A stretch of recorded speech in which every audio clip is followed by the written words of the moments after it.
Pathology study कर रहे हैं एमसीक्यूज़, और मैं हूँ डॉक्टर हिरा कोमल तैमूर। और आज हम देखेंगे एमसीक्यूज़ में कुछ इन्फ्लेमेशंस के नाम देखेंगे।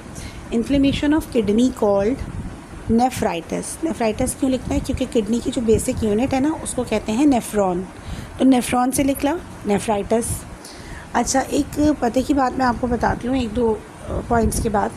Inflammation of mouth called glossitis. Glossitis यानी कि मुंह में जो इन्फ्लेमेशन हो जाती है उसका मेडिकल टर्म में नाम है ग्लोसाइटिस।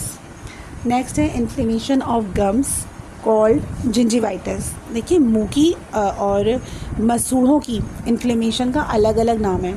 मसूड़ों यानी कि गम्स की अगर इन्फ्लेमेशन हो जाए दैट इज़ कॉल्ड जिंजिवाइटिस, और अगर मुंह में हो जाए तो वो कहलाती है ग्लोसाइटिस।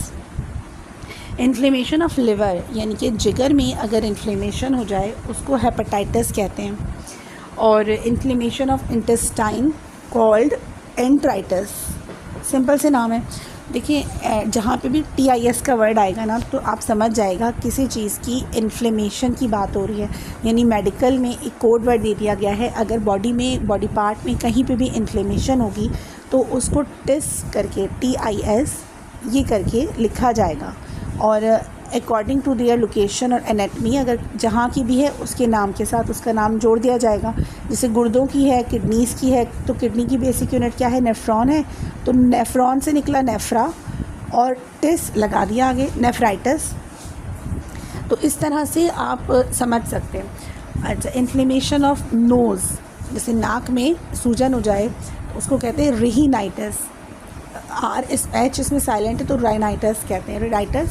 इन्फ्लेमेशन ऑफ पेंक्रियाज, जैसे हम पित्ता कहते हैं, जो अगर मसला हो जाए इसके अंदर तो इन्फ्लेमेशन हो जाती है, इसको हम कॉलिसिस्टाइटिस कहते हैं। तो कॉली का वर्ड जहाँ पे भी आएगा वो पेंक्रियाज के लिए यूज़ होता है।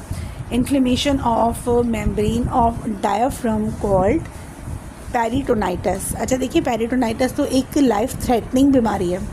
डायाफ्राम है ना, यानी कि एब्डोमिनल मसल्स हैं, और इसके बीच में और ऊपर जो लंग्स है इसके बीच में एक झिल्ली होती है, एक मेम्ब्रेन होती है जिसे हम डायाफ्राम कहते हैं। अगर इस झिल्ली में कोई इन्फ्लेमेशन आ जाए तो हम इसको कहेंगे पेरिटोनाइटिस हो गया, और ये एक लाइफ थ्रेटनिंग या लाइफ समझे लाइफ एंडिंग कंडीशन है। हम इसको ये बेहतर कह सकते हैं, मतलब ये एक डेंजर कंडीशन होती है, इसमें ज़िंदगी को ख़तरा होता है। मज़ीद MCQs देखने के लिए मेरे चैनल को सब्सक्राइब कर लीजिए। डॉक्टर हिरा कोमल और मेडिकल लेक्चर्स, ये दो चैनल हैं। डॉक्टर हिरा कोमल पर आपको गायनी से रिलेटेड वीडियोस मिलेंगी, और मेडिकल लेक्चर्स में आपको इसी तरह के हर सब्जेक्ट में लेक्चर्स मिल जाएंगे।